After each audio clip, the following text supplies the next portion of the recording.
हरी विठ्ठल हे ज्ञानेश्वर महाराज की जगद्गुरु तुकाराम महाराज शांती ब्रह्म एकनाथ महाराज की छत्रपती शिवाजी महाराज की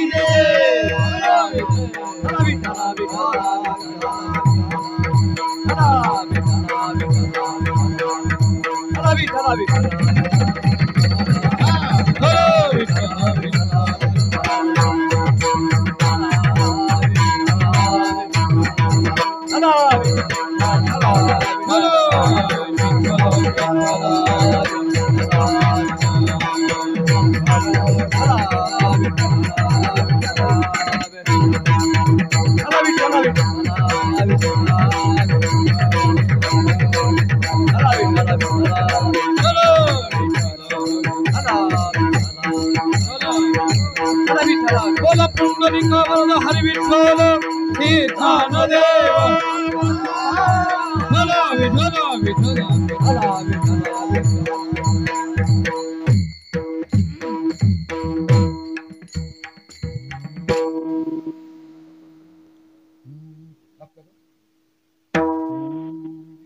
मानवने शरण जावे सर्व भावे दिवासी तो हा उतरील पार भवदुस्तर नदीचा बहु आहे करुणावंत अनंत हे नाम ज्या तो हा उतरील पार भवदुस्तर नदीचा तुका म्हणे साक्षी आले तुका म्हणे साक्षी आले तरीच केले प्रगट तो हा उतरील पार भवदुस्तर नदीचा विठाला विठ्ठल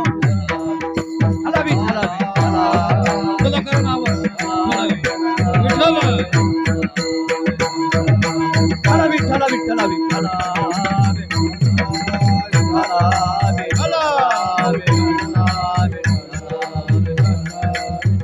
विठ्ठल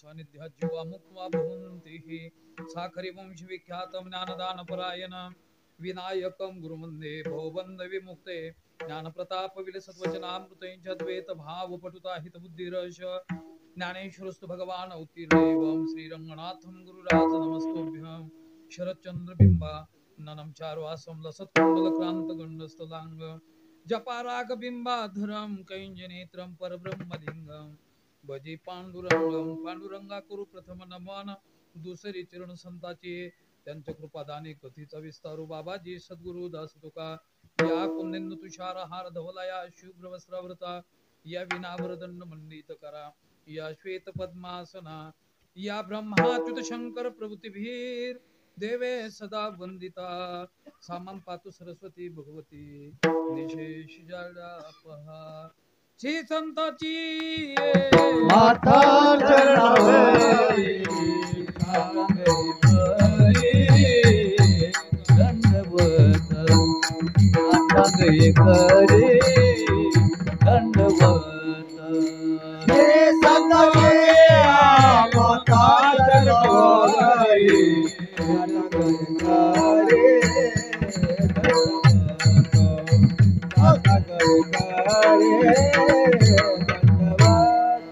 श्री संतती मान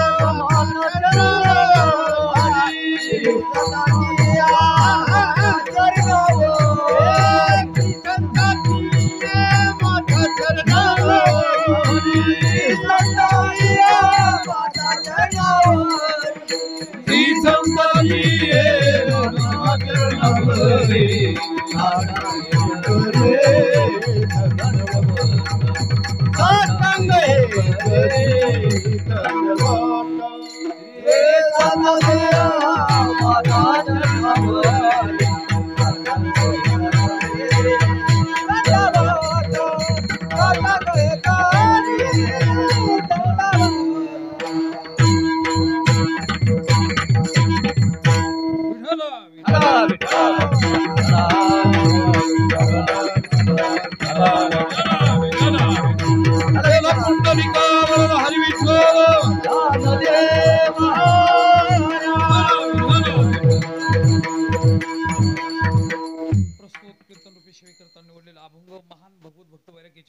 सत्संग देवनिवासी श्रीमंत श्री जगद्गुरु तुकाराम महाराज यांचा 4 चरणाचा उपदेश या प्रकरणातील एक अत्यंत महत्वपूर्ण अभंग असून अभंगाच्या माध्यमातून जगद्गुरु तुकाराम महाराज नरदेहाला प्राप्त झालेल्या जीवात्म्याला संसार दुःख निवृत्तीचा आणि स्वस्वरूपाच्या प्राप्तीचा अलौकिक स्वरूपाचा उपायना उपदेश अभंगाच्या माध्यमातून व्यक्त करतात. विठाला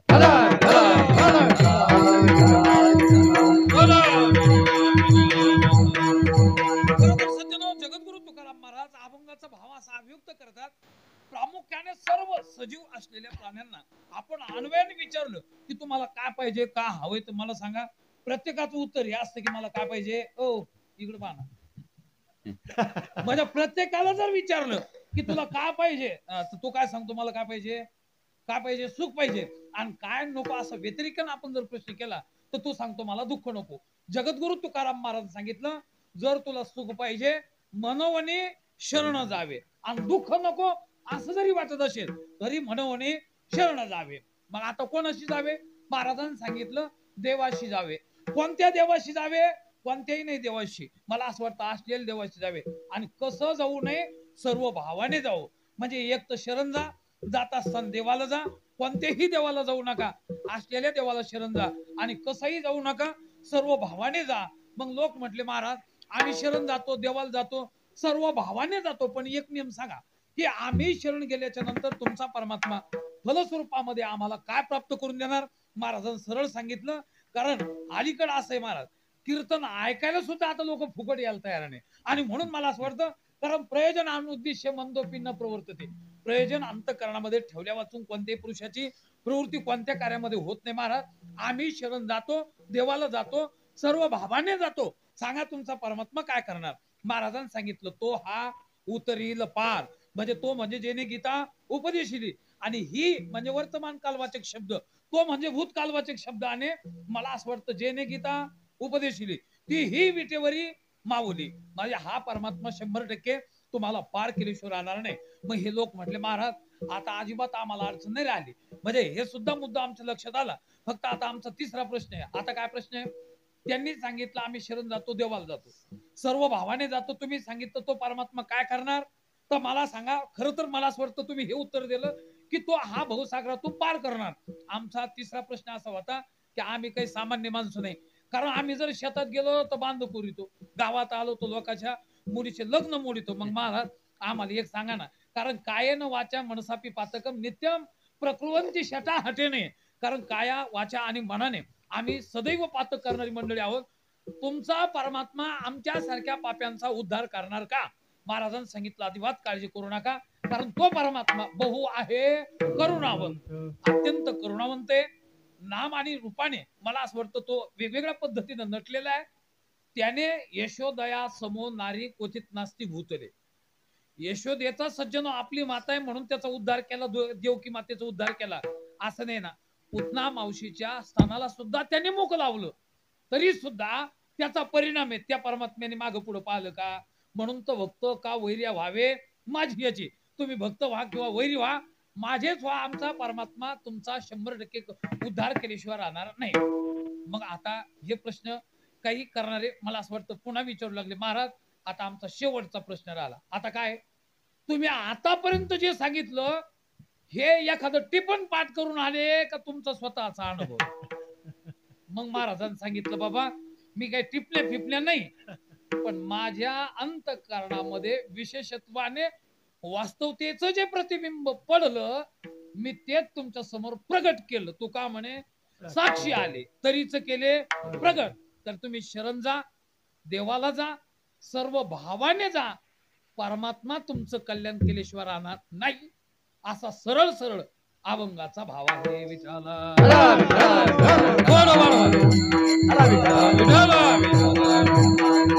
बोला पुंडलिका.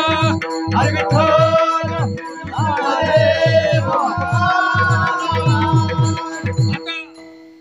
तुम्ही तर लेकरूच घेऊन बसले समोर. आता कसं व्हायचं आपल्या दोघांच?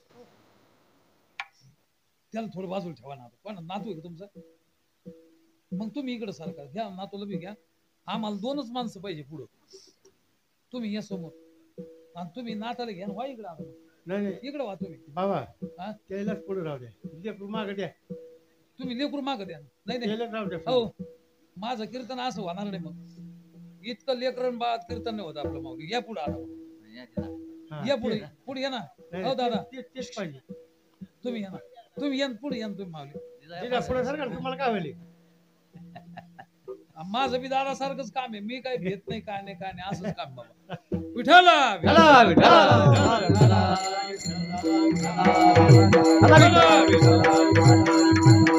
बोला पुंडलिका वरदा हरी विठ्ठल. आता मला असं वाटतं अभंगात नेमकं काय सांगायचं हा भाव आपल्या समोर मांडला. याचा विस्तारित जो अर्थ आहे तो आपल्याला गुरुकृपेने, अंतकरण कृपेने, शास्त्र कृपेने करण्याचा प्रयत्न करायचा. परंतु तत्पूर्वी शिवेला प्रारंभ करण्यापूर्वी अल्पसा परिहार माझ्या दृष्टिकोनातून देणं अत्यंत गरजेचं, महत्वाचं असं मी समजतो. किम निमित्त या ठिकाणी आपण उपस्थित आहोत. मला असं वाटतं हे जवळजवळ सर्वांना ज्ञात आहे. भगवान पंढरीश परमात्म्याच्या आशीर्वादाने परमपूजनीय आदरणीय, खर तर मला असं वाटतं लक्ष्मण महाराज यांच्या कृपा आशीर्वादाने, त्याचबरोबर आमचे खर तर जिजा असतील, मला असं वाटतं यांच्या कृपा आशीर्वादाने, त्याचबरोबर प्रामुख्याने या आपल्याच गावातील असलेले आमचे बालासाहेब महाराज उर्फ आम्ही ज्यांना आवडीन दादा म्हणतो, त्यांच्या कुशल नेतृत्वाने समस्त ग्रामस्थ भाविक भक्त आमचे सर्वच जवळकर मंडळी यांच्या अथक अशा परिश्रमातून मला असं वाटतं प्रामुख्याने मूल देवी जी माता मंदिर आहे, कारण मूल हा जो शब्द आहे मला असं वाटतं याच असं आहे मूलाग्र काय एक अमृतानुभवामध्ये सुंदर कथनच केलेले आहे. कारण आईशे निरुपाधिके जगाचे जे जनके आणि ते म्या वंदिले मूळके देव देवी. लक्षात आलं का? म्हणजे माग पण माझा शब्द लक्षात आला. कारण पापा परमात्म्याला स्वतंत्र, मला असं वाटतं त्या शक्तीला स्वतंत्र सत्ता परमात्म्या वाचून नाही. कारण मूल देवी आणि तिचं मंदिर आपल्या गावामध्ये, मला असं वाटतं तथा मंदिर बांधकाम कलश आरोहणाचा कार्यक्रम खर तर आपलं परम भाग्य माऊली. आता तुमचं नाव काय? आसाराम बुवा. म्हणजे काही राग येऊ देऊ नका तुम्हाला. म्हणजे त्याच्यामुळेच म्हटलं बुवा, ते म्हणते माझ्या नाताला बी मागे फेकून द्यायला लावलं. आणि आता मला लागला प्रश्न करायला. तुम्ही ज्या वेळेला लग्न केलं, मला एक पहिला प्रश्न माझा असा आहे, लग्न केल्याच्या नंतर सोनं कोणाचं आहे गळ्यात? आपल्या मातोश्रीच्या? तुमचंच आहे. कुंकू आपलंच आहे. बरं त्याच्यानंतर जोडवे ध्यान लावून मावली त्याला एकदाच. जोडवे कोणाचे? हो सार हाय कोणाचं? सार तुमचं. गळ्यात कोणाचे? थोडं थोडं बोला. गळ्यात कोणाचे? हाय तुमचं. गळ्यात कोणाचे? आसाराम बुवा. सरळ सरळ काय हाय यांचं आणि गळ्यात कोणाचे? गळ्यात कोणाचे? आमच्या ताई साहेबांचे. काय कारण हो? याचं कारणच असे महाराज, कारण गळ्यात जरी तिच्या असलं तरी तुमच्या वाचून तिला स्वतंत्र सत्ता नाही देणार. लक्षात आलं का? आईशे निरुपाधिके परमात्मा स्वरूपा वाचून आमच्या मूल देवीला खर तर मला असं वाटतं त्या परमात्मा स्वरूपावर स्वतंत्र सत्ता नाही. मग त्याला विचारलं तू एकला शोभ होतो का? तर आमच्या जनाबाई शिव्या दिल्या देवाला, तुझी रांड रंडकी झाली आणि देवे माया चुडाली आली. रंडकी होणं, तू निर्गुणात जर असेल तर तुझी बायको रंडकी होते, कारण तू तिला सोडून जातो तेव्हा ती रंडकी. आणि ज्या वेळेला तू निर्गुणातून सगून झाला त्यावेळेला ती देवी माया चुडाली आले. मला असं वाटतं आपल्या गावकऱ्यांच्या सर्वत्र अथक अशा परिश्रमातून प्रामुख्याने जर विचार केला तर आमची ही मूल देवी मला असं वाटतं साकाराला आणली, चुडाली आली. चुडाली आली म्हणजे परमात्म्याच्या आश्रयाने खऱ्या अर्थाने तिला तुम्ही काय आणलेली आहे? शोभा आणली. आणि एक नियम असा आहे, जो आपल्या आई आणि बापाला शोभा आणतो तयोर नित्यम प्रियम कुर्यात दाचरेशेचे सर्वदा, कारण तेष्वे तृष्टू त्रिशु तुष्टेशु तपः सर्व समाप्यते. कारण जगातलं सारं तप जर तुम्हाला समाप्त करायचं असेल तर फक्त यम माता पितरो क्लेशम, आम्हाला जन्म देणारे आमचे माता, आमचे पिता, आणि ज्यांनी आम्हाला तत्वज्ञानाचा उपदेश केला, मला असं वाटतं यांची कृपा तुम्ही संपादन करा, तुम्हाला काहीच कमी पडणार नाही. मला असं वाटतं देवी म्हणजे आमची आई आहे आणि देव म्हणजे आमचा बाप आहे, आणि दोहीच्या निमित्ताने आम्ही जर देव आणि देवीला जर सावलीत आणलं तर 100% तो आमचा देव, ती आमची देवी आम्हाला उन्हात ठेवणार नाही. आणि म्हणून मला असं वाटतं आपल्या गावामध्ये अत्यंत परिश्रम करून मला असं वाटतं कलश मंदिर आरोहणाचा हा कार्यक्रम, आणि त्यामध्ये तिसऱ्या दिवसाचं वाघपुष्प समर्पण करण्याचा योग मला पुनश्च एकदा दादांच्या माध्यमातून मला असं वाटतं प्राप्त झालेला आहे. आणि त्यामध्ये सर्व आपल्या परिसरातील दिग्गज गुणीजन महाराज मंडळी, मृदुंगमय आमचे संतोष महाराज असतील, आमचे गणेश महाराज असतील, आदरणीय सर्वच महाराज मंडळी बरं का, सर्वांना साष्टांग दंडवत प्रणिपात घालतो. आश्रम बुवा इथून पुढे आपल्या दोहीचंच कीर्तन, फक्त आता इथून पुढे मला असं वाटतं मला सांगायचं आणि तुम्हाला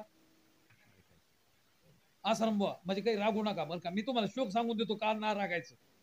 म्हणजे आपण ज्या पुरुषाला आपलं कल्याण व्हावं असं जर वाटत असेल आश्रम बुवा, त्याने आता झोपायचं नाही, गुंगी येऊ द्यायची नाही, आळस येऊ द्यायचा नाही, माझी भीती वाटू द्यायची नाही, मला असं वाटतं एखादी जांभळी माझ्या अंगावर टाकायची नाही, आणि दीर्घसूत्रीपणा नावाचा जो दोष आहे मला असं वाटतं तो बाजूला ठेवा. षड दोष पुरुषनीय हात भूती मिच्छिता, कारण निद्रा तंद्रा भय क्रोध आलस्यम दीर्घसूत्रीता. मग आमचे गुरुजी सांगायचे एकदा हे सारे दोष बाजूला ठेवा आणि मग तुम्ही कीर्तन ऐका. मला सांगा एकदा कीर्तन ऐकलं की त्याला कळल्याशिवाय राहत नाही, ज्याला कळलं त्याला पटल्याशिवाय राहत नाही, ज्याला पटलं त्याच्या अंगावर बांधल्याशिवाय राहत नाही. ज्याच्या अंगावर बांधलं अस्मिन जन्मने वा जन्म जन्मांतरे, या जन्मात नाही पण कोणत्या तरी जन्मात श्रवण करणाऱ्या भाविकांचा उद्धार झाल्याशिवाय राहत नाही. कारण मला असं वाटतं हे अंगी श्रवण आणि अंग श्रवण असं आपल्या शास्त्रामध्ये सुंदर अशा प्रकारचं कथन केलेलं आहे. आणि म्हणून रेडी आता बरोबर. चला आता तुमचं बी नाव सांगून द्या म्हणजे मला अडचण नाही. सुधाकर महाराज आणि आसाराम बुवा दोघं आता आपले पक्के आहेत. जगद्गुरु तुकाराम महाराज यांनी उपदेश केला. आता मला प्रश्न करायचा, महाराजांना उपदेश नेमका का केला? कारण महाराजांच्या लक्षात असं आलं महाराज परिवर्तन जे आहे ते उपदेशाच्या पोटामध्ये दडलेले परिवर्तन. कारण परिवर्तन म्हणजे काय? कारण आमचे गुरुवर्य भाऊ सांगायचे अज्ञानातून ज्ञानाकडे येणं याचं नाव परिवर्तन, अपमानातून मानाकडे येणं याचं नाव परिवर्तन, मला असं वाटतं अंधकारातून प्रकाशाकडे येणं याचं नाव काय? परिवर्तन, पराजयातून विजयाकडे येणं याचं नाव काय? परिवर्तन, आणि दुःखातून सुखाकडे येणं याचं नाव काय? परिवर्तन. महाराजांच्या लक्षात असं आलं या सर्व बहुजन समाजाला मला असं वाटतं दुःखातून सुखाकडे नेणं हे परिवर्तन आपल्याला करायचं. मग हे करत असताना आपण उपदेश केला पाहिजे. पण महाराज खरं तर आमचे गुरुवारी भाऊ येतच सांगायचे तसं परिवर्तन जर आपण पाहिलं तर 4 कारणाने होतच. पहिलं परिवर्तन कधी कधी आपत्तीतून, परिवर्तन कधी कधी सहवासातून, परिवर्तन कधी कधी पूर्व सुकृतातून, आणि परिवर्तन कधी कधी उपदेशातून. म्हणजे परिवर्तन होण्याचे कारण किती सांगितले मी? 4 सांगितले. पहा आता पहिलं परिवर्तन कधी कधी आपत्तीतून झालं असंही आपल्याला पाहायला सापडतं. उदाहरणार्थ जगद्गुरु तुकाराम महाराज यांच्या जीवनात चरित्राचा आपण जर विचार केला तर महाराजांच्या जीवनामध्ये महाराज आपत्ती आली, एवढी आपत्ती आली तर महाराजांनी स्वतः ते चरित्र रेखाटलेले. अहो महाराज दुष्काळ पाडला, द्रव्य गेलं, आणि महाराजांनी सांगितलं द्रव्याच्या आश्रित असणारा आमचा मानही गेला. पुढे सांगितलं हा म्हणून मग दुष्काळे आटीला, द्रव्य गेला मान. आणि मला तुम्हाला याच्यातून एक सांगायचं, दुष्काळ पडल्याच्या नंतर द्रव्य गेलं, पण द्रव्य गेल्याच्या नंतर मान गेला. महाराज इथं सांगायचं. कारण आश्रम मला सांगा लोकांमध्ये किंमत जी आहे ही भिकाऱ्याला आहे का धनवानाला आहे? आश्रम काही नाराजगिरच झाली का? हा मग बोला ना. म्हणजे श्रीमंताला किंमत आहे व्यवहारात का धनवानाला आहे? हा ज्याच्याकडे पैसा आहे महाराज व्यवहारामध्ये त्याला किंमत आहे. धनवंताला सर्व मान्यता आहे जगी, सर्व मान्यता आहे जगी, सर्व मान्यता आहे जगी.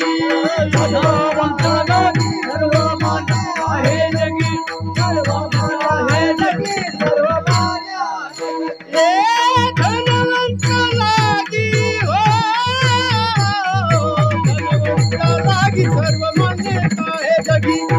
मान्यता आहे जगी सर्व मान्यता आहे जगी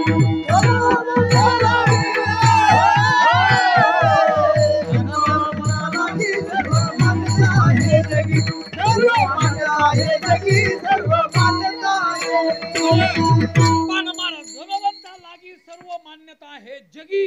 कारण असं आहे, शास्त्रकारांनी सुद्धा सुंदर सांगितलेलं आहे, यशास्ति वित्तम स नरकुलीना स वक्ता स दर्शना स गुणज्ञा. कारण सर्व गुण हा कांचन आश्रयंते. कारण सर्व गुण कशाचा आश्रय करून राहतात, लक्षात आलं का? अहो जापा यशास्ति वित्तम स नरकुलीना. आई विधवा झाल्यावर जरी झाला तरी लोक म्हणतात असा महाराज कुलवान माणूस आहे, 100% तुम्ही मुलगी ती देऊन टाका. काय पाहिलं लोकांनी, त्याचं कुल पाहिलं का धन पाहिलं? सुधाकर महाराज, लोक कुल पाहते का धन पाहते? हा, टायमाला कुल पाहते का धन पाहते? अरे कुलवान जरी नसला तर धनवान असताना लोक म्हणतात आपला जवळचा पाहुणा आहे तो. आलं का? आणि कुलवान असू द्या पण भिकारी असू द्या, ते म्हणते त्यांचा आमचा अर्थार्थी काही संबंध नाही.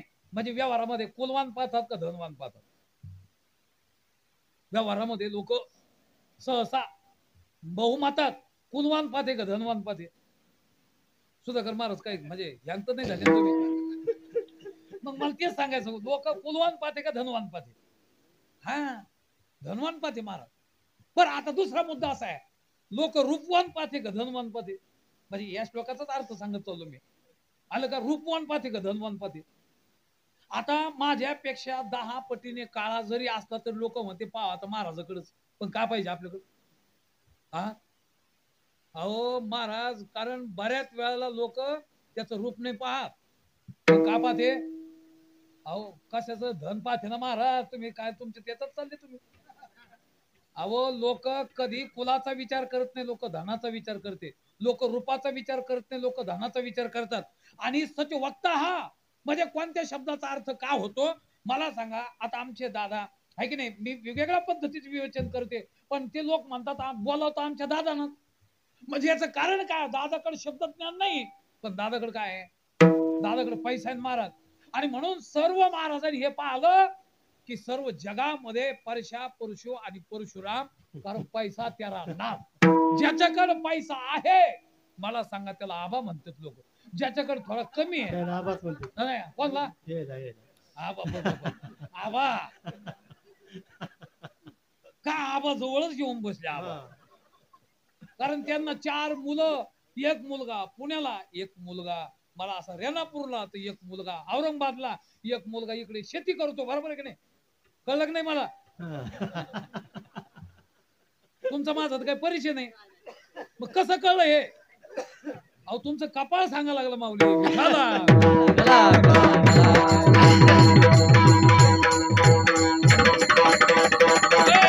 याचा अर्थ काय महाराज? खरं महाराज आबा.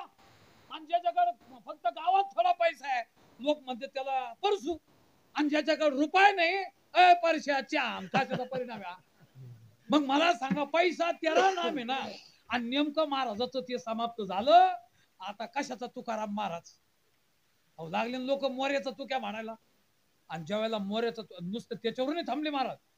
मोर्याचं तुक्याच नाही तर ते अधिक मास आलता पहा, त्याला धोंड्याचा महिना आपण आपल्या ग्रामीण भागामध्ये म्हणतो. तर त्यावेळेला ती म्हातारीने आणले होते मुली. या त्याला त्या म्हातारीला होत्या 13 मुली. आलं का? म्हणजे जुना काल आहे बरं का, बाप नका म्हणून. ऑपरेशन पद्धत नव्हती. त्या मुलीला 13 मुली आणि ती म्हातारी जावयास आलत्या पाहत्या. त्याला पुन्हा 5-5 होते. आता किती आहे मोजू नका, आहे की नाही?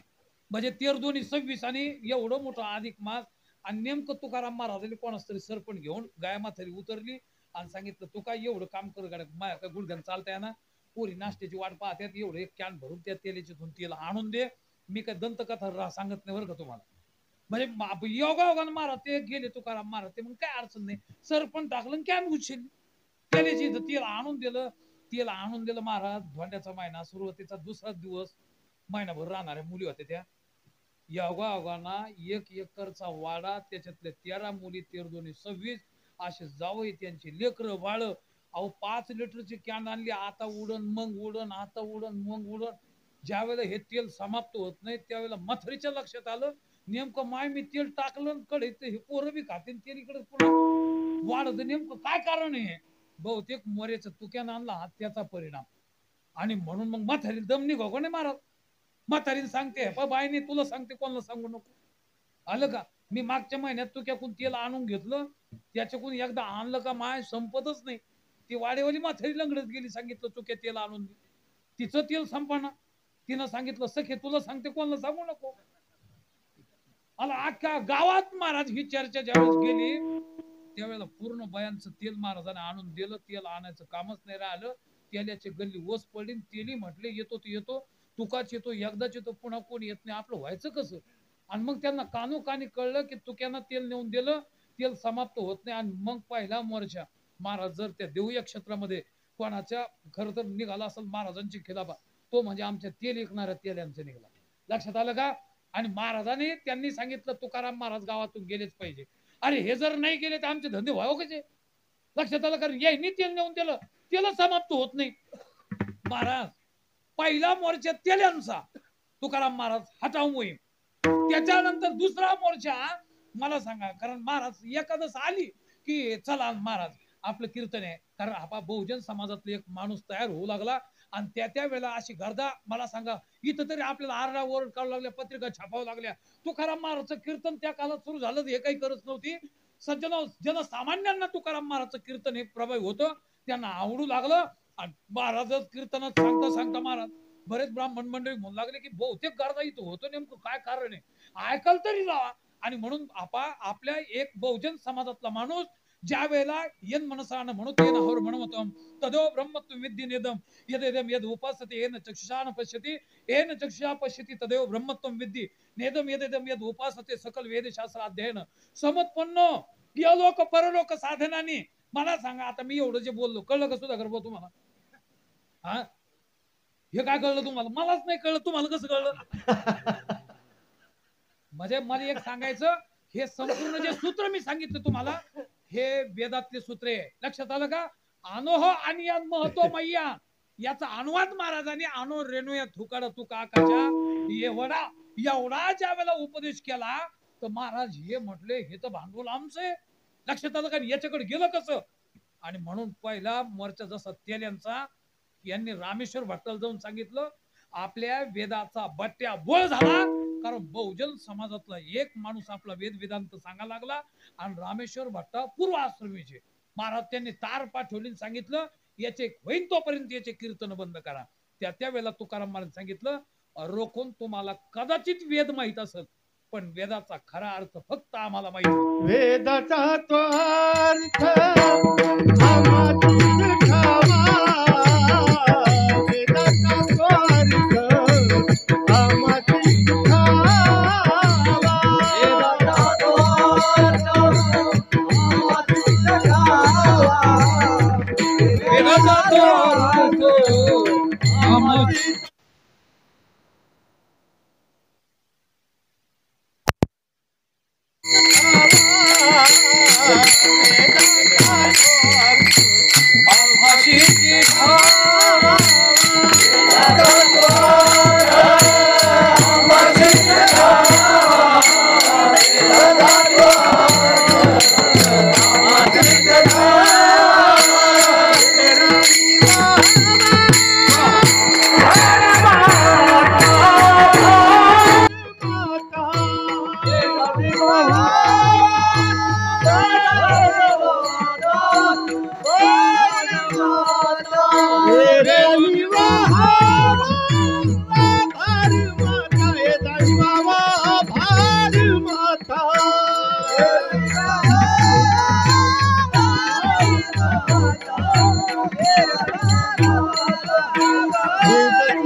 वेद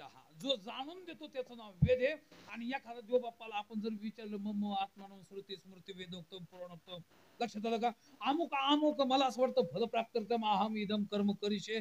आपण एखाद्या देवबापाला विचारलं की तुम्हाला याच्यातलं काय कळलं, ते म्हणजे आम्हाला फक्त मंत्र पाठ आहे, अर्थ काही माहित नाही आम्हाला. लक्षात आलं का? तसं तुकाराम महाराजांनी सांगितलं तुम्हाला वेद पाठ असेल, पण वेदाचा खरा अर्थ जर कळत असेल तो फक्त आम्हाला, आणि म्हणून वेदाचा तो अर्थ. महाराज पण दम निघतो का त्यांना? त्यांनी मोर्चा काढला, आणि पहिला मोर्चा तेल्यांचा आणि दुसरा मोर्चा देवबाप्पांचा, की तुकाराम महाराजचे कीर्तन बंद झाले पाहिजे महाराज. कारण गुरुवर भाऊ सांगायचे, आम्हाला ग्रंथ शिकत असताना भाजी वरून आणि खालून पंचदशी एवढा त्रास होता बाबा जुन्या काळात लोकांना. नशीब आहे महाराज, हे तत्वज्ञान मला असं वाटतं रंगनाथ महाराज महापुरुषाने, जोग महाराज सारख्या महापुरुषाने आपल्या सर्व समाजापर्यंत आणण्याचं काम केलं. नाही तर आपल्याला हेही नव्हतं. कारण कीर्तन सुद्धा करण्याचं काय नाही, अधिकार नाही. पहिला, मग मोर्चा दुसरा देवबाप्पांचा, आणि तिसरा मोर्चा लक्षात आलं का गावातल्या शेळके पाटलांचा. तोही त्यांचा व्यक्तिगत नव्हता, कारण रामेश्वर भट्टांनी सांगितलं याचे कीर्तन जर बंद झाले तरच ठीक, नाही तर त्याला तिथून गावातून काढून द्या. आणि मग शेळके पाटील आले. लक्षात आलं का? त्यांनी असा एक मीटिंग बसवली की तुका एक अत्यंत अत्यंत वेगात एक तार आली. ते म्हणे काय झालं, कीर्तन तुमचे चालू आहे म्हणतात. ते म्हणे हो. मग तुमचे कीर्तन बंद जर झाले तर गावात राहा, आणि जर तुम्हाला कीर्तन बंद करता नाही आले तर तुम्हाला गाव सोडावा लागेल. महाराजांनी सांगितलं आता पर्याय काय? महाराज म्हटले बाबा पर्याय एकच आहे, काही जरी झालं तरी कीर्तन बंद होणार नाही. ते म्हणे मग कीर्तन बंद होणार नाही तर मग गाव सोडा. गाव सोडेल पण कीर्तन बंद होणार नाही, कारण पोटा पाण्याचा प्रश्नच त्याच्यावर आहे. असं काही होतं का? कारण पोटासाठी संत झाले करीत बहुत. पण महाराजांनी सांगितलं भाऊ कीर्तन काही बंद होणार नाही, कारण केवळ हे मला कळलं कीर्तन चांगलंय. लक्षात आलं का? कीर्तन चांगलंय कारण त्याने अंग अंग राहत नाही.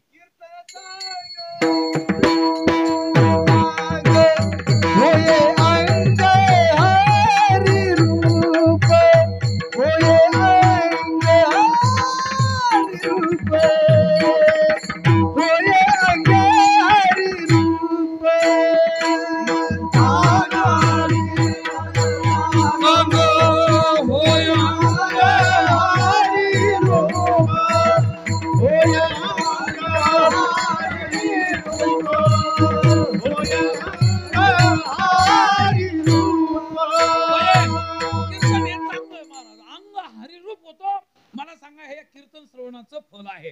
आता हे नंतर पाटलांनी सांगितलं मग तुम्ही आता गाव सोडा. महाराजांना फक्त तिथं रडू आलं बरं का. महाराजांनी सांगितलं आबा पाटील मला तेली कोपली काही नाही वाटलं, मला देवबाप्पा कोपली काही नाही वाटलं, पण गावाचा मुखिया जर कोपला तर मी काय खावं.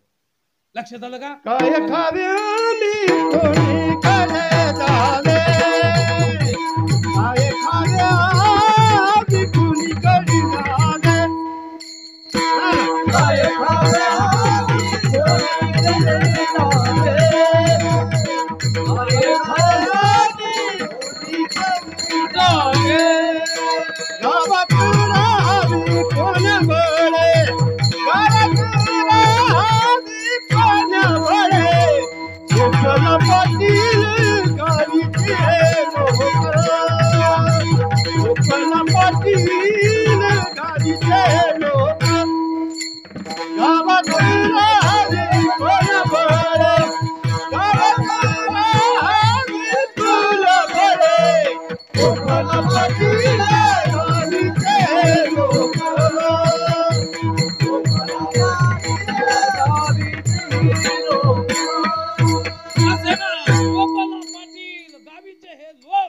लक्षात आलं का? आता माझं भीक कोण घाली, आणि मग त्यांनी सांगितलं भीक कोण घाली नाही तर काही घाली, पण तुम्हाला गाव सोडावं लागतं. महाराजांनी गाव सोडलं, भंडारा डोंगर गाठला. पण ही गोष्ट आवलीला कळली. आलं का ना? आवली म्हणजे आमची जिजामा साहेब. ती म्हणे माय तेली कोपले, गावातले ब्राह्मण कोपले, गावातले मला असं वाटतं पाटील कोपले, घरात मी कोपले, आणि एवढं कोपलं तर म्हातार मग कसं राहील. नेमकं गेला कुठं पाहत पाहत ज्यावेळेस भंडार डोंगर गाठला आणि त्यांच्या पाय पडून सांगितलं आबा महाराज मी किती जरी केले तरी तुमची अर्धांगिनी धर्मपत्नी तुम्ही इथं उडी टाकायला तर नाही आले. महाराजांनी सांगितलं बाई मी उडी टाकायला नाही आलो पण मी इकडे आलोय तुला कोण सांगितलं. ते म्हणे पावला पावला मी आले पण माझ्या लक्षात एक आलं आता सारच गाव कोपलं पण मी आता कोपणार नाही. मी तुमच्या पाठीमागे तुम्हाला एवढा चान्स आहे आत्मपरिवर्तन करा आत्महत्या करू नका. लक्षात आलं का. हे बाईचे वाक्य आहे आणि मला बी तुम्हाला तेच सांगायचं की ह्या माता भगिनी महाराज कारण ह्या बाई एकदाच जोडपा तयार होत असतो पुन्हा विजोड होतो. काही करा पण तुकाराम महाराजचं चरित्र असं वाचा अवलोकन करा. अरे संकट हे आत्मपरिवर्तनाचं साधन आहे. लक्षात आलं का. हे आत्महत्याचं साधन नाही. मला तेच सांगायचा मुद्दा बाईचं सहकार्य असेल ना महाराज तर नवरा काही करू शकतो जाणार घ्या. म्हणून जे जे माणसं इतिहासात मोठे झाले त्यांना 100% कोणा सहकार्य लाभलं. सुधाकर महाराज कोणा सहकार्य लागलं. मंडळ्यांचं सहकार्य लागलं. आता इथं हे संतोष बुवा आले हे मनानं आले का बायकोन पाठवलं म्हणून आले.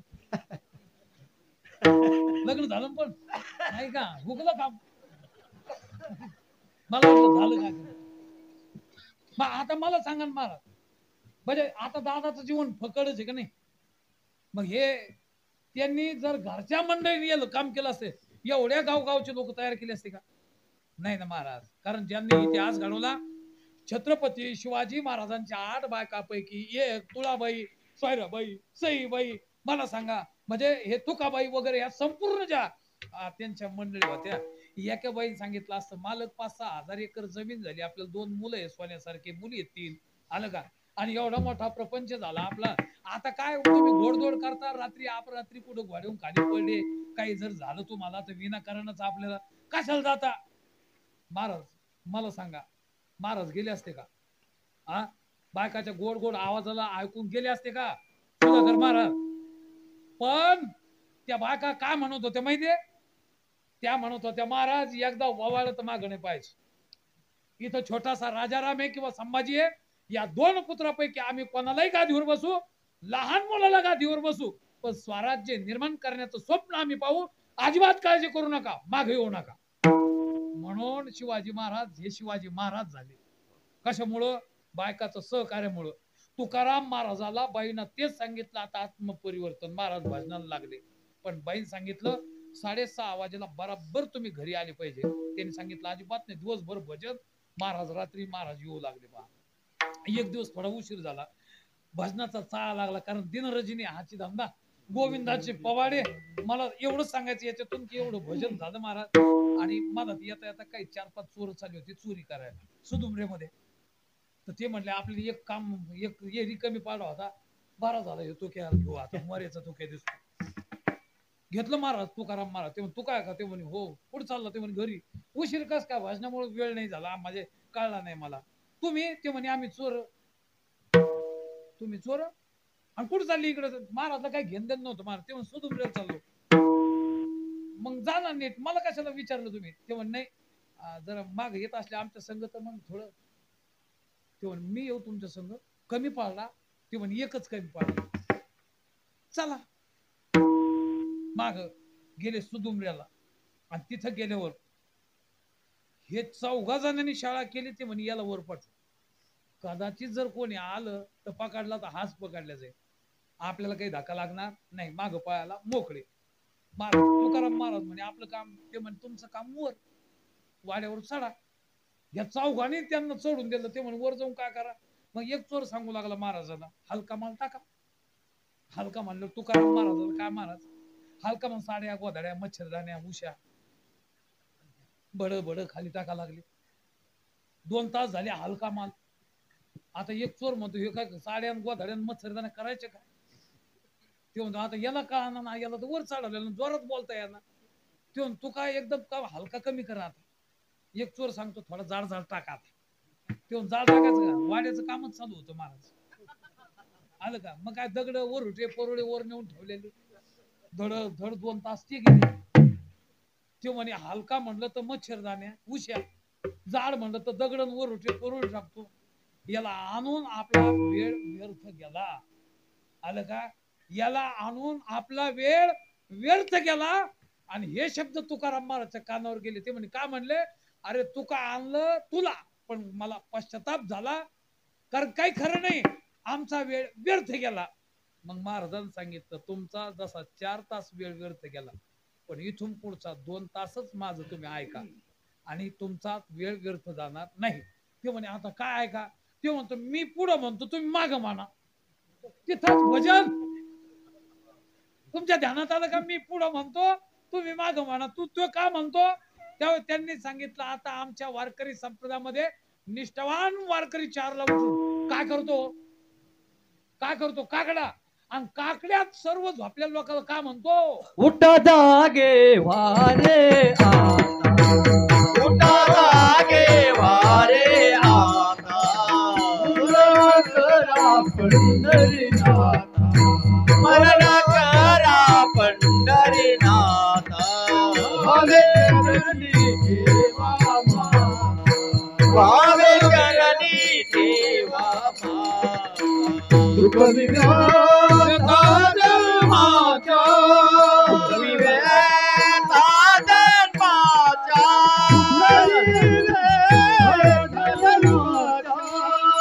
विवेता जन्माचा, धनधारा पुत्र जन, धनधारा पुत्र जन, धनधारा पुत्र जन, धनधारा पुत्र जन, मरण करा पंढरीनाथा, भावी करणी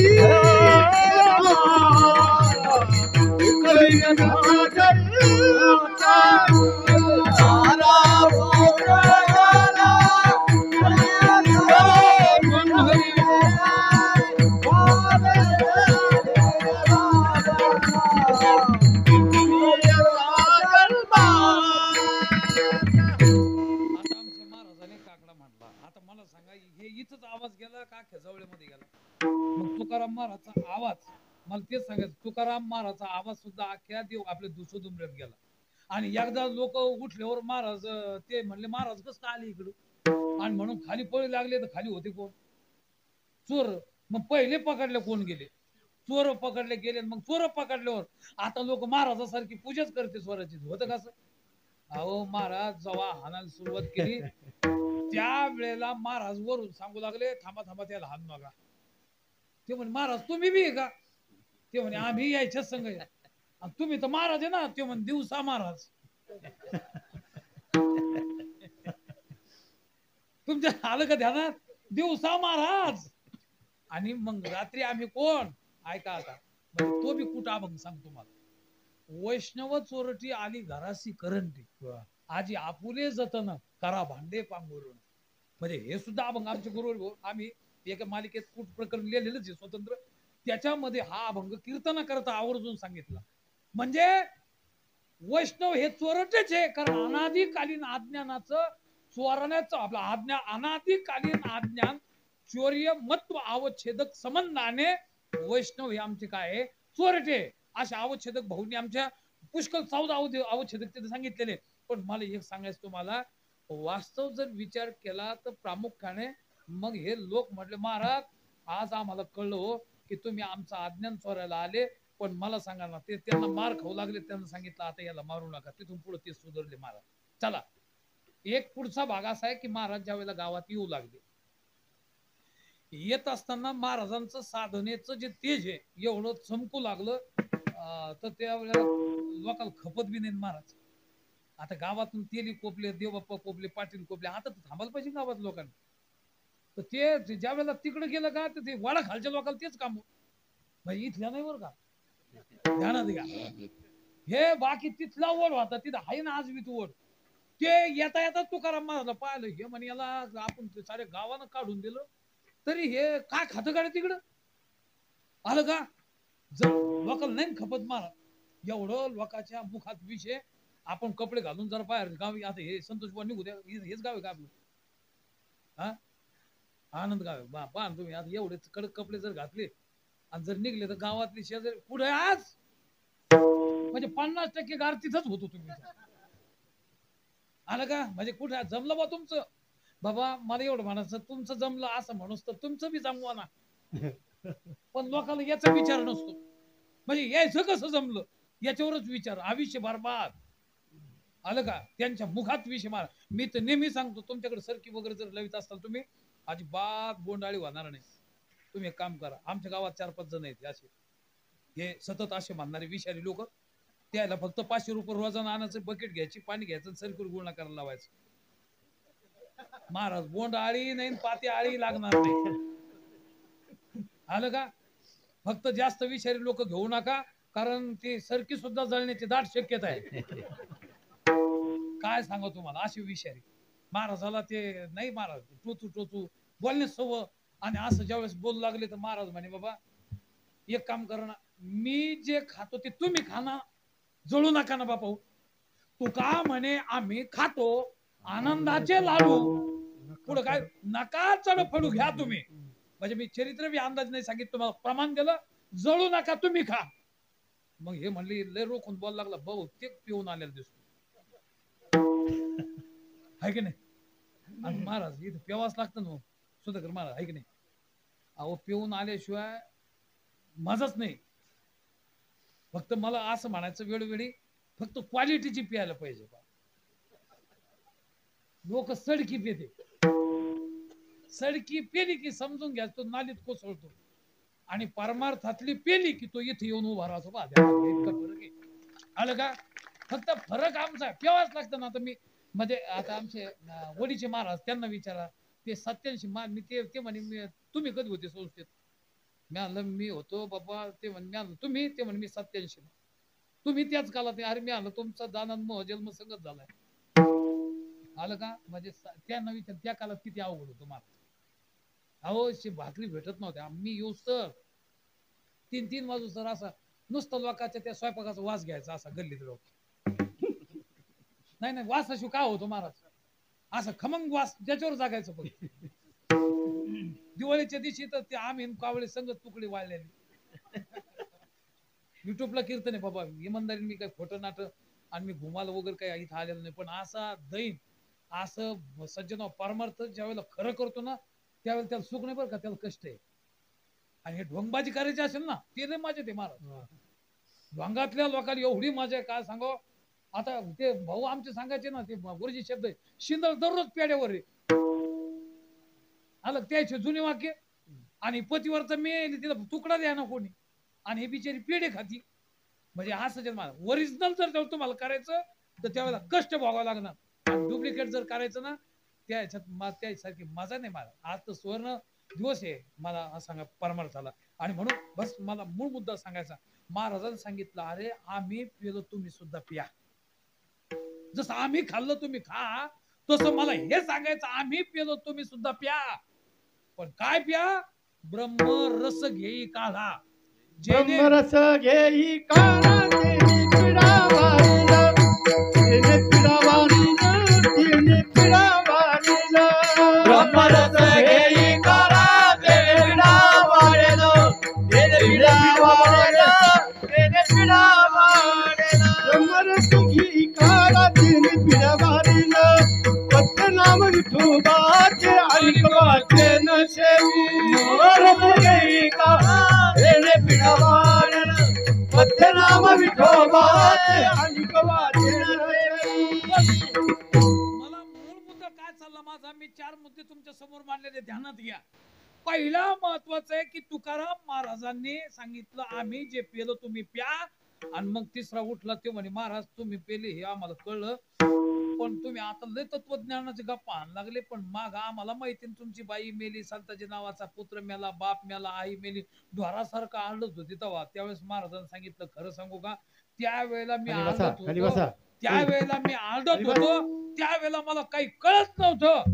पण आज मला ज्यावेळेला तुम्ही गावाच्या बाहेर काढून दिलं, त्यावेळेला माझ्या लक्षात आलं, बरे झाले देवा. बस माझा पहिला मुद्दा आता समाप्त झाला. बरे झाले हा जो शब्द मुखातून बाहेर पडतो, त्यावेळेला तो कधी पडतो? यद मनसा तद वाचम, यद वाचम तद क्रियाम. मनस्य एकम वचेश एकम कर्मण्येकम महात्मना आवडते वृत्ती किरीटी आधी म्हणूनची उठी मग ते वाच्या दिठी कराशी ये. महाराजाचं अगोदर आतून परिवर्तन झालं आणि मग महाराजाला विचारलं एवढं मोठं परिवर्तन याचं कारण काय. ते म्हणे गावातून काढून दिलं हेच याचं कारण. आपत्ती माझ्या जीवनात आली म्हणून परिवर्तन. पहिला मुद्दा माझा समाप्त झाला. आता दुसरा मुद्दा काय होता माझा. कधी कधी सहवासातून सुद्धा परिवर्तन मला. उदाहरणार्थ गौबाचं जीवनाचं परिवर्तन. गौबा हा पैठणला गेला होता ह्यो उद्धार करण्याकरता गेलता का गुळ खाण्याकरता. हा आई तिचं ते वास आला त्याला गुळाचं काही माहित नाही. कोणतरी गुऱ्हाळातून काढून दिलं तर त्यावेळेला त्याला वाटलं गरीब परिस्थिती. मग आई म्हणे बाबा हे लोक सामान्य लोकांना काही कळत नसतं पण एक म्हणतात पैठणला एक महात्मा आहे आणि तो महात्मा दररोज क्विंटलभर खाऊ घालतो गुळाच्या पूर्णाच्या पोळ्या. चल बरं तिथं मग. आणि मग यांना कळलं ते आणि तिथं गेले पा पैठणला. पहिल्याच दिवशी महाराज गुळाच्या आणि पोळ्या यांना बापदादानं कधी फाडा नाही पाहिला आणि त्याला पोळ्या भेटल्या. ते बी गावरण तूप गिरगायचं आलं का त्याच्यात मस्त अगदी. आणि ते अष्टमा सिद्धी पुन्हा करायला ते बाया 450 आणले बाबा एका टायमाला. आलं का आपलं 150 पोळ्या आणले एका टायमाला. 150 पोळ्या ज्या वेळेला हाणल्या महाराज तर त्यावेळेस शेजारला खपलं नाही. पंक्तीत बसलेल्या दुसऱ्याच होता तो बी. ते म्हणे कुठले नवीनच आले आज. ते म्हणे अमुक अमुक गावचं आहे लयच आणले पोळ्या मस्त आहार आहे तुमचा. ते म्हणे आहार बरा आहे पण जरा आहार चुकूनच आहे. म्हणजे ते म्हणे इतकं कसं खावं बाबा आपल्याला हे. म्हणजे पोट भरलं पण तोंड भराना ना. काही पदार्थ असा असतो. त्यावेळेला महाराज यानं गोड बोलून ऐकलं किती आहार ह्या शेजाऱ्यानं. आणि नाथ महाराज सांगितलं हे भाषमी आलेला इथं याला कसं काढून द्यायचं. नाथ महाराज रडू लागले महाराज. ते म्हणे रडू नका मी काढून देतो याला. ते म्हणे अरे मूर्खा त्याच्यासाठी नाही रडत. माझा कुंटलाचा संकल्प पूर्ण करता माझ्या खर तर परमात्म्यानेच गौबा पाठवून द्या इतकं पाहिजे उदार माणूस. नाही तर हे खादाड लोक आमंत्रणच देत नाही महाराज. हे असे पंक्तीवाले आलं का भय सुधाकर महाराज. पंगत घालायची तर मोकळ्या मानानं. पण लोकांच्या पंक्ती कशा माहिती का आत अगोदर ते स्वयंपाक घराकडे पाहतील लोकांकडे पाहतील. स्वयंपाक त्या माणसाच कमी पडतं महाराज. आलं का कधीच नाही पाहायचं जे होईन ते जावा उडून तवा येऊ दे जे यायचे ते. असं जर झालं तिथं कमी नाही पडत. नाथ महाराज सांगितलं मा भाग्यवाने माझ्या देवाचे कृपा आहे माझ्यावर. गौबा आला गौबा खुलत झाला महाराज. तो बाबा मी चोपून 150 आणत होतो. मग तुला हाणतो किती ते म्हणे आता मिळच नाही राहणार. मग नाथ महाराज म्हटले जा हसले थोडे सांगितलं गौबा खरंच मला समाधान वाटलं. तो आला तो चेहरा पाहिला मला समाधान वाटलं खाण्यासाठी व्हायना. पण एक काम कर थोडं झाडे होते म्हण नाही कसं काय ते वागता येत नाही. बरं जाऊ दे म्हणे बाबा थोडं म्हणजे हे बायात 7-8 द्यायच्यात जा. हिचं पुरण तिच्याकडे द्यायचं तिचं पुरण लाटलं की तिच्याकडे नेऊन द्यायचं एवढं तर काम. ते म्हणे बायात जात नाही आपण. म्हणजे बयात जात नाही झाड म्हणलं तर झाडीच नाही. एक काम कर ब्राह्मी मुहूर्तावर उठायचं. पितळीचं हांडे आहेत आज बी तिथं. एक घ्यायचा तो आवाजाला अनुसरून मला वाटतं गंगेत जायचं पाणी घेऊन यायचं सकाळी. आंघोळ करून तिकडच बुडायचं पाणी आणायचं देवपूजेला. ते म्हणे वाहून गेल्यावर कोणी पाव आधारच मारतो.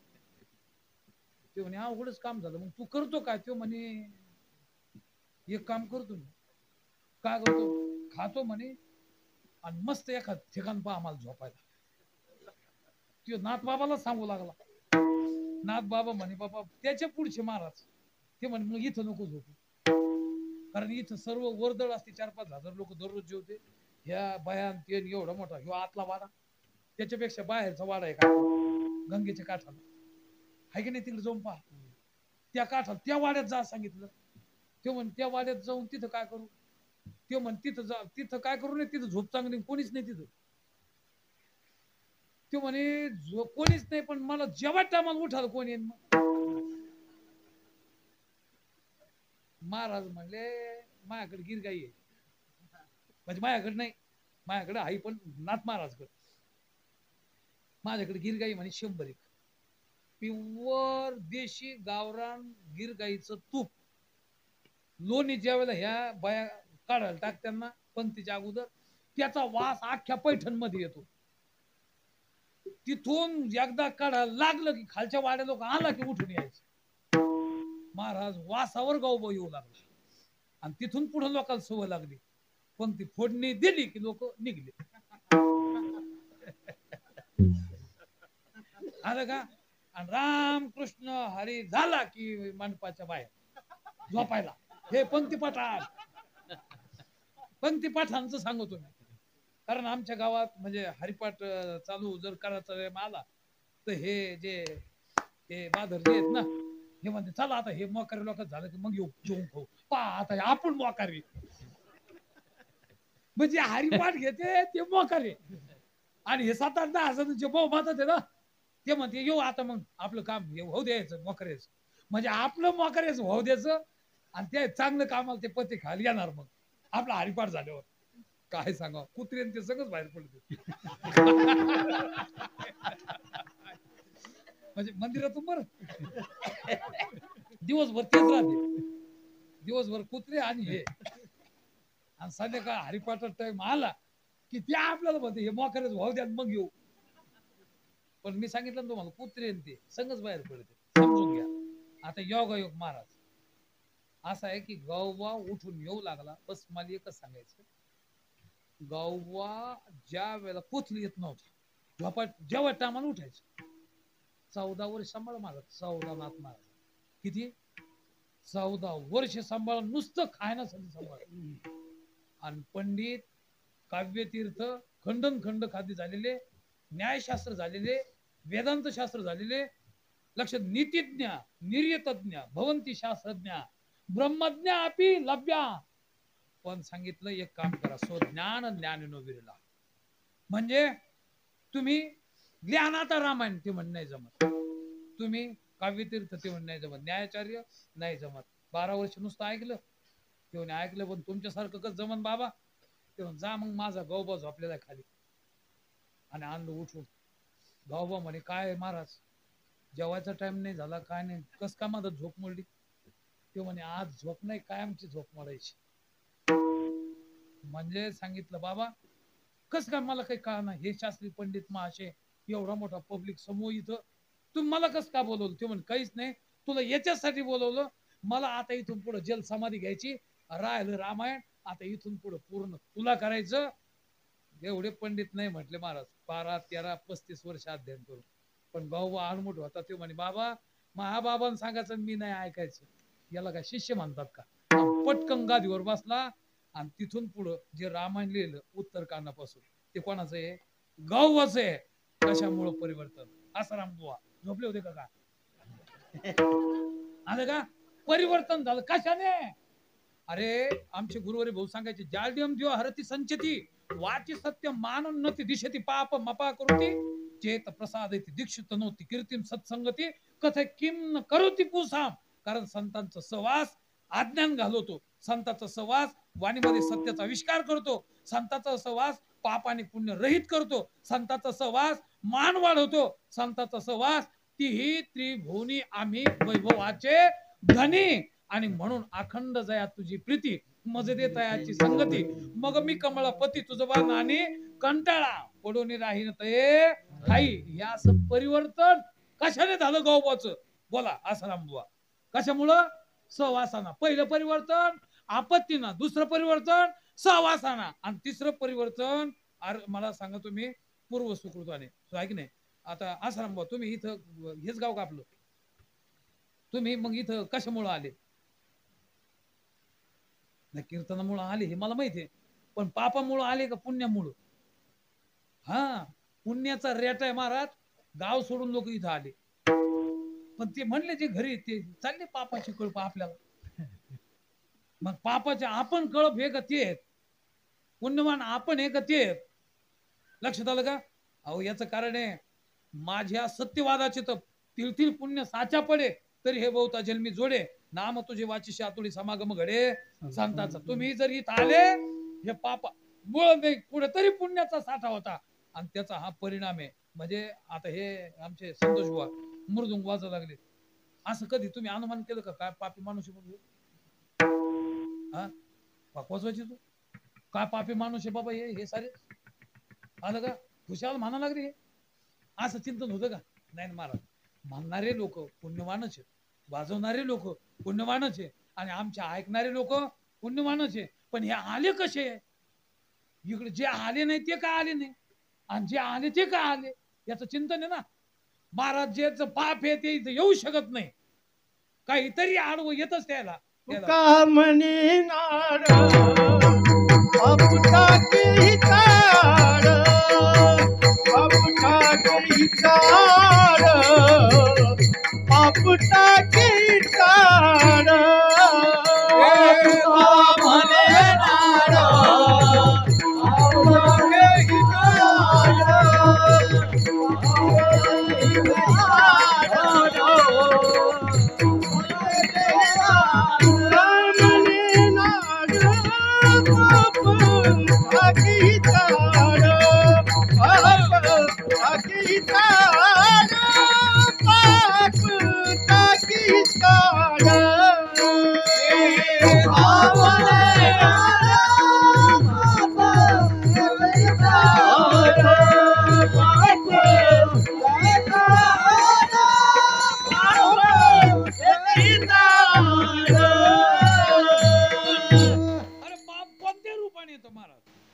निघला आता लगेच बसणार गाडीवर. लगेच बायको म्हणली तुम्ही चालले काय? ते म्हण तुला जायचं होतं का? ते म्हणे हो. वा माग मग तुम्ही. मग आता हे कोणाच्या रूपाने पाप आलं? सुधाकर बुवा हे बापच आहे. त्याला त्यो घरी थांबला आणि ही बाई आली. मग कोणाच्या रूपाने आली?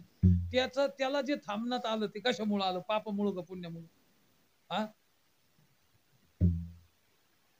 काय सांगा बाबा म्हणजे काय?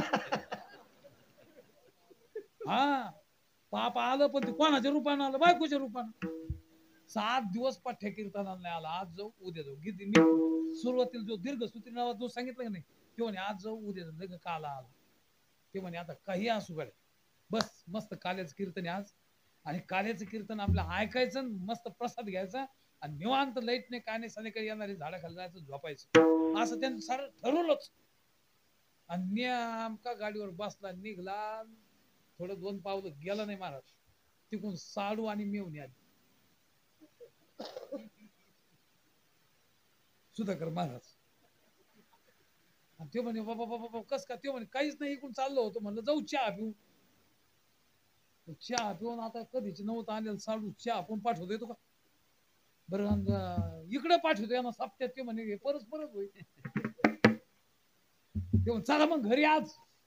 तुम्ही कुठं चालले होते? म्हणे कीर्तनाला. पण जाऊ द्या. होय सुधाकर महाराज साडू कधी येणार पुन्हा? आणि बायकोला सांगितलं चल माग.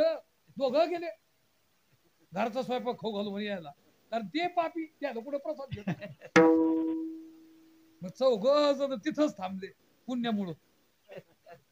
मग हे दोघं जे कीर्तनाला आले नाही यायच्या कीर्तनाला म्हणजे पाप कोणाच्या रूपानं आलं ते सांगा मला. हा साडूच्या रूपानं आलं. कधी कांदा भरायचं नेमकं कीर्तनाला यायचा टाइम आणि पाणी लाईट येतच नाही ना. अचानक डीपी टाकली कोणतरी लाईट आली. हे लाईट आली का पाप आलं? हा अरे हे आमचे विष्णुपंत डॉक्टर साहेब मस्त कीर्तनाला जायचा टाइम दादा संघ आलं का? आणि तिकून ग्राहकाचा फोन आला गाय आमची हिटवर आली लवकर या. आता मला सांगा कशाचा परिणाम आहे तो? हे म्हणजे गायीसाठी काय यायचं गायीच्या रूपाने पापच आलं. म्हणजे मला फक्त हा विषय मी पटवून द्याल तुम्हाला. पाप कोणत्याही रूपाने आपल्यावर समोर हे दादा प्रमाण दिलं का त्याला अनुसरून बोललो है की नाही. तुका म्हणे नाड आणि पाप टाके हिता हाड. मला एवढा मुद्दा सांगायचा. जे येत नाही ते पाप आणि जे येतात ते पुण्यवान म्हणजेच सुकृत असल्याशिवाय परमार्थ घडत नाही. बहुत सुकृताची जोडी बहुत सुकृताची जोडी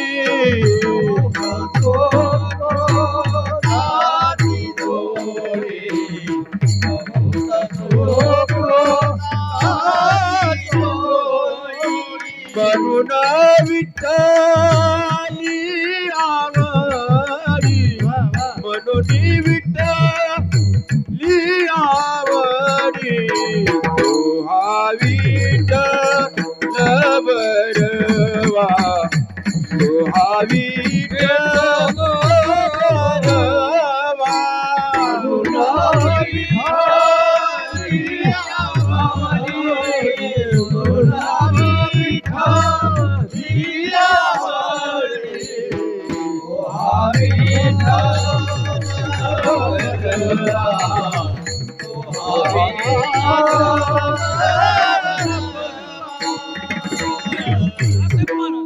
काय सांगायचं तात्पर्य काय आहे की म्हणजे परिवर्तन सुकृताने आपत्तीने सहवासाने आणि चौथं परिवर्तन उपदेशाने महाराजांच्या लक्षात हे आलं की यांना उपदेश तर करायचा पण आता नेमका जनसामान्यांचं परिवर्तन कारण यांचं परिवर्तन म्हणण्याकरता यांच्याकडे आपत्ती आली की आत्महत्या करते पूर्व सुकृत तर नाहीच नाही आणि मला असं वाटतं सहवास यांना संत कळत नाही आणि यांचं परिवर्तन तर झालंच पाहिजे करावं काय आणि मग महाराज समोर आले समाजाचं मन त्यांनी बहुमतात पाहिलं समष्टी जीवांकडे लक्षात आलं सर्वांना एकच उपदेश कामी आला पाहिजे कलियुगात मला असं वाटतं युग परत्वे काल परत्वे आयुष्याच्या दृष्टिकोनातून यांना नेमका उपदेश तरी काय करावा कारण यांचं दुःख गेलं पाहिजे यांना सुख झालं पाहिजे आणि मग महाराजांनी सांगितले भल्या माणसावर तुम्ही एक काम करा गड्या काय करा एक काम करा तुम्हाला सुख पाहिजे दुःख नको ना म्हणूनच तुम्ही एक काम करायचं काय मनमोनी चरण दावे हो मनमोनी चरण दावे हो मनमोनी चरण दावे हो मनमोनी चरण दावे हो मनमोनी चरण दावे हो मनमोनी चरण मनमोनी चरण दावे मनमोनी शरण सर्व भावे देवासी सर्व भावे देवासी सर्व भावे देवासी ओ हरी नाम ओ हरी भावे देवाती सर्व भावे देवाती सर्व भावे देवाती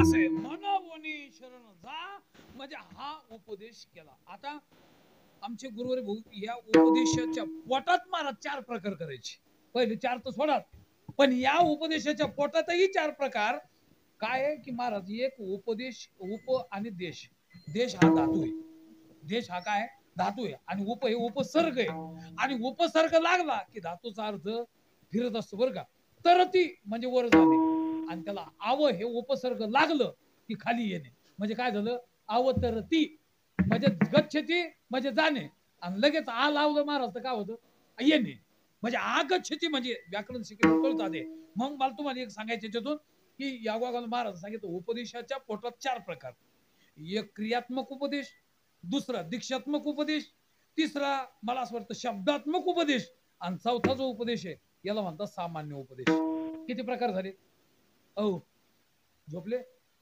आसाराम आसाराम काय सांगत होतो मी पहिला उपदेश क्रियात्मक आता मला सांगायचं तुम्हाला म्हणजे तुम्हालाच प्रश्न करतो मी की क्रियात्मक आपली इथं शिक्षक कोण आहे शिक्षक शाळेतला जुना रिटायर वगैरे काही आलं का आहे तुम्ही का शिक्षकच आहे तुम्ही मग तुम्ही ज्या वेळेला पहिल्यांदा शाळेत गेले पहिल्या तुम्ही स्वतः पहिल्या दिवशी गेले कोणता अक्षर शिकले हा बरोबर आहे आणि ज्या दिवशी शिक्षक म्हणून तुम्ही पहिल्याच दिवशी शाळेत गेले त्यावेळेस काय शिकवलं म्हणजे हा विषय मध्येच का हा याच्यातून ते जे शिकले ते बरोबर कारण पहिलं हे यायच्यासाठी होत आणि दुसरं जर काढलं नाही तर लेकरं शिकणार नाही याच्यासाठी होत मग मला सांगायचं का बरं ते हे जे लेकरं आहेत लहान आले यांना ती फळ्यावर क्रिया केल्याशिवाय हे तशी आची क्रिया करणार नाही म्हणून आमचे संत महाराज क्रियात्मक उपदेशामध्ये कधी कधी याच्यामध्ये सुंदर कथा आहे. गौतम बौद्ध महाराज यांना सामान्य समजू नका, म्हणजे हर क्षेत्रातले. गौतम बुद्धांना काय झालं की एक भक्त त्यांचं तत्वज्ञान ऐकायला आला पहा, आणि त्यांना असं वाटलं की आपण यासारखं व्हावं. मग त्यांना विचारलं, बाबा मला तुमच्याकडे अध्ययन करायचं, कारण तुमचं तत्वज्ञान ऐकून मी प्रभावित झालो. त्यावेळेला गौतम बुद्ध म्हणे, बाबा ये मग उद्या.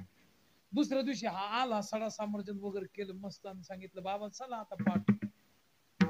बाबा म्हणे, गाड्या थोडं पोटात कण करायला लागलं, झालं उद्या आला तर जमन का? काय अडचण नाही बाबा, आता तुमचं पोटच दुखा लागलं म्हणल्यावर येतो उद्या. दुसऱ्या दिवशी आला, सडा सामर्जन केलं, रांगोळ्या खटल्या, व्यासपीठ ठेवलं, ग्रंथ, आणि बाबा गेले पर्णकोटी. सांगितलं, बाबा सर्व तयारी, चला पाठाला. तेव्हा जरा पाठीचा कणच दुखा लागला राव, आज जरा उद्या आला जमन का? तेव्हा काही अडचण नाही बाबा, तयारी तर झाली होती आपली, पण नाही म्हणता म्हणल्यावर ते पुन्हा गेला. तिसऱ्या दिवशी आला, तेच केलं त्यानं, सर्व तयारी. आश्रमात बाबा थोडं अंगावर घेऊन लगेच ते यायच्या अगोदर. तेव्हा बाबा तुम्ही तर आज झोपले, ते म्हणे आज तर ताप आली, उद्या जमल का? ते ताप आता तर काहीच पाडता येईल मला, तर उठलेले असते तरी बोललो असतो मला, पण आता झोपलेले म्हणलं झोपा, येतो आता. चौथ्या दिवशी आला, सडा सामर्जन, मग व्यासपीठ ठेवलं, सर्व क्रिया केली, आणि मग त्यानं सांगितलं, महाराज चला बाबा, हे बी घाबरलो होतं, काय होतं वांडू का आता? ते म्हणे अर्ध डोकं दुखा लागलं, उद्या येतो का? ते म्हणे अजिबात अडचण नाही. घरी गेला, बायकोला सांगितलं, महाराज हाणायचे का लागी राव. बायकोला म्हणे, तू काय कर, तिखट मिरच्या ठेसा कर चांगला. ते म्हणे कस काय? आळणी खाऊन जातो तेव्हा रागी, आणि काठी घेऊन जातो. महाराज गेला, सारा सामर्जन केलं, व्यासपीठ ठेवलं, सांगितलं, ए महाराज उठ, चल सांग मला पाठ. आणि मग ते महाराज म्हणे, अरे तू काठी घेऊन आला आज. ते म्हणे, मग असे महाराज कुठे असते का? अमुक दुखत आणि तमुक दुखत. वा रे वा, आपलं नेऊ आपल्या ग्रामीण भागातला गडी आडमुठच. महाराज योगाना ते म्हणे, फक्त एवढी वेळेस मारू नको मला, एकदा तो घरी यायचं, मला खीर खायची, आणि मग मी तुला तत्वज्ञान सांगतो. मग असं म्हण ना, खाल्ल्याशिवाय काही सांगत नाही, तवाच मी खाऊ घातलं.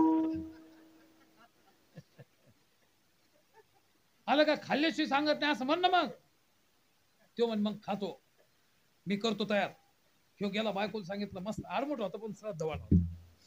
त्यानं सांगितलं, बाय बा मस्त अगदी येलदुडे आण, मस्त अगदी जायफळ आण, वेगवेगळ्या पद्धतीचे मस्त बासमती तांदूळ आणायला सांगितले, गिर गाईचं दूध, गावरान तूप महाराज, आणि सुंदर खीर करायला. जुना काळ महाराज, 2 तास लागले त्या बाईला. अरे काय महाराज सकाळीच कमंडोळी घेऊन गेले पांदीतून, आणि पांदीतून गेल्याच नंतर पांदीत जे होतं ते त्याच्यात टाकलं, आणि मग गेले, हात पाय वगैरे धुतले. तर ते म्हणे, बाबा बरं झालं आले, माझं नशीब चांगलं, मी आडमुठ होतो, पण माझं नशीब चांगलं, तुम्ही तरी आले आमच्या घरी. कोणाच्याच घरी नाही गेले, महाराज आमच्या घरी आले. एवढा आनंद झाला महाराज. ते रांगोळ काय राखतो, हातपाय धुतले बाबाचे स्वतः, पाय हाता या हातानं. वेगवान बाबा बसायचे, बाबा म्हणजे मी बसत नाही, मी हातावर खात नाही, मी ताटात खात नाही, माया कमंडलो जेवढं बसन तेवढं खातो. ते म्हणतो मानताल तसं खुशच होता. बायकोला सांगितलं, आण खीर. रातभर बाबा आम्ही दोघं जागलो. आलं का नाही, खीर केली. ते म्हणे, मग आणली गरम खीर, कशात टाकायची? ते म्हणे कमंडलू, आणा इकडे कमंडलू. घेतलं, घमकारा आला. ते म्हणे, बाबा तुम्ही कुठं हातपाय चांगले धुतले का? आलं का? ते म्हणे, हातपाय तर चांगले धुतले, मग हे वास येतो कुठं? त्याला माहितच नाही कमंडलू घे म्हणून. महाराज त्यांनी ते पाहिलं, आणि तो ताडकन उभा राहिला. ते म्हणे, हे महाराज कसं काय गाडी, आता मला काही समजाच ना. ते म्हणे, बाबा कशात टाकायची खीर? ती म्हणे, याच्यात. ते म्हणे, बाबा मी का नालायक आहे का काय? दोघं नवरा बायको रातभर जागलो, येलदुडे, जायफळ, बासमती, गिरगाईचं दूध, तूप. आलं का? सर पण बोला होतं बाबा. एवढा असताना आम्ही दोघीने खीर केली, आणि कशात टाका? घाणीत टाका. मी काय मूर्ख आहे का? तेव्हा काय म्हणला, एवढी मोठी स्वादिष्ट आणि मागायची सुंदर खीर टाकायला या घाणीत मी काय मूर्ख आहे का? ते म्हणे, नालाय का, एवढी सर्वश्रेष्ठ असलेली तत्वज्ञान रूपी खीर तुझ्या कमंडलूत टाकायला मी काय मूर्ख आहे का? तुमच्या ध्यानात आलं का? म्हणजे तत्वज्ञान ग्रहण करण्याकरिता कमंडलू मल आणि विक्षेप रहित केलं पाहिजे. तेव्हाच तिथं तुका म्हणे चित्त करा रे निर्मळ. तुका म्हणे चित्त करावे निर्मळ येऊनी गोपाळ राहे ते येऊनी गोपाळ राहे ते तुका म्हणे चित्त करावे निर्मळ येऊनी गोपाळ राहे ते येऊनी गोपाळ राहे ते मनशुद्धीच्या मार्गीचा विजय व्हावे की तर कर्म सभा लागे आळसून नुकी जे म्हणजे ऐकायचं असेल ना तर त्याने आपलं चित्त शुद्ध केलं पाहिजे. आलं का? म्हणून मला असं वाटतं हे जे परिवर्तन झालं त्या बघताच आडमुठपणा केला आणि परिवर्तन झालं. मग त्याला कळलं कशामुळे उपदेश झाला. कोणता उपदेश? हा क्रियात्मक उपदेश आश्रम. आलं का? आणि आता दुसरा उपदेश कोणता होता? दीक्षात्मक. मंत्र दिला राम कृष्ण हरी. तुकाराम महाराज बाबाजी आपुले सांगितले नाम मंत्र दिला राम कृष्ण हरी याचं नाव दीक्षात्मक उपदेश आहे. आणि अमर अमरा खरी किपा खोटे देवाची बरे देवाची बरे तुका म्हणे खरे तुम्ही याला म्हणतात शब्दात्मक उपदेश. आणि सामान्य उपदेश मला सांगा पामराला सांगितलं तू शरण जा, कारण तू जर शरण गेला तर विषयी होशील. विषयीला सांगितलं तू शरण जा, कारण विषयी जर असेल तर तू जिज्ञासू होईल. आणि जिज्ञासूला सांगितलं तू शरण जा, कारण तू जिज्ञासू असला तर तू मुक्त होशील. आणि मुक्ताला सांगितलं तू ही शरण जा, कारण मुक्ताला सांगितलं तू जर शरण गेला तर भक्त होशील. म्हणजे पामराने विषयी होण्याकरता, विषयीने जिज्ञासू होण्याकरता, जिज्ञासूने मुक्त होण्याकरता आणि मुक्ताने भक्त होण्याकरता म्हणवणे शरण जावे. कोणाला जावे? देवाला. कोणत्या देवाला? असलेल्या केलेल्या देवाला, झालेल्या देवाला का असलेल्या देवाला? केलेल्या देवाला शरण जर गेले तर आपुल्या पोटाची रडती. झालेल्या देवाला जर शरण गेला संशयाची श्रेणी छेदिती ना. आणि असलेल्या देवाला जर शरण गेले नाही घडविला नाही बैसविला, कारण उगवले बिंब अद्वैत स्वयंभ नाम हे सुलभ विठ्ठल राज. अशा देवाला शरण जा. कसंही जाऊ नका, सर्व भावे जा. मग काय करेल महाराज सांगतात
याच्यातून जर विचार केला तर मला एकच येतं, अभंग सुटलंच पाहिजे असं काही नाही, पण अभंगाला आपल्याला सोडायचं नाही हे लक्षात घ्या. शरण जाणं म्हणजे अहो मीच देव आहे ना, पण मी देव आहे असं आम्हाला वाटत नाही. नाही तर आम्ही देव नाही का? दोन दोन मुद्द्यात मला शिवा आपल्याला समाप्त करायची. मी देव नाही, मी देव नाही का? मला सांगा आम्ही देव आहे असं आम्हाला वाटत नाही. सुधाकर महाराज अहो आहे, मी देवच आहे ना. शरण जायचंच नाही, मी स्वतः देव आहे. पण मी कारण देव आमचे गुरु सांगत देव नाही का दिसत नाही. आसाराम दिसत नाही का आम्ही पाहत नाही. पाहत नाही का डोळे नाही? डोळे नाही, डोळे नाही का जे डोळे पाहिजे ते नाही? जे पाहिजे ते नाही, जे पाहिजे ते नाही का जे डोळे जिथं येते तिथं घाशीत नाही? असे आहेत महाराज. आणि म्हणून मीच देव आहे. पण आपल्याला भ्रम झाला, आणि एकदा भ्रम झाला ना महाराज, 100% तो पिढा केल्याशिवाय राहत नाही. कारण गुरुजीचे दृष्टांत गुरुजी सांगायचे, गुरुजी म्हणायचे असं आहे की आम्हाला भ्रमाने खाल्लं खरं. मग कसं खाल्लं? तर हे उदाहरण सांगायचे. आता आम्ही काही शेती वगैरे समजा आपण जास्त थोडंच करतो, पण बांधा बंधुराने एक असा गेला पहा भक्त, तर त्याने ते आता आता तुम्हाला जशी जांभळी येते की नाही, तुमच्याकडे जांभळे आल्यावर तोंड कसं होतं? मला एवढं सांगा आता, असं ना, जांभळे आल्यावर तोंड ओपन होतं, डोळे झाकले जाते. याची नियमाप्रमाणे ते तोंड ओपन झालं, डोळे झाकले, तितकं त्यानं अगोदर सरड्या पाहायला होता. त्याने सरड्या पाहिला आणि डोळे उघडे केले. आणि ज्या वेळेला त्यानं डोळे उघडे केले महाराज, त्यावेळेला त्याच्या लक्षात आलं सरड्या दिसाना. मग तो म्हण सरड्या गेला कुठं? आलं काय, इथंच होता.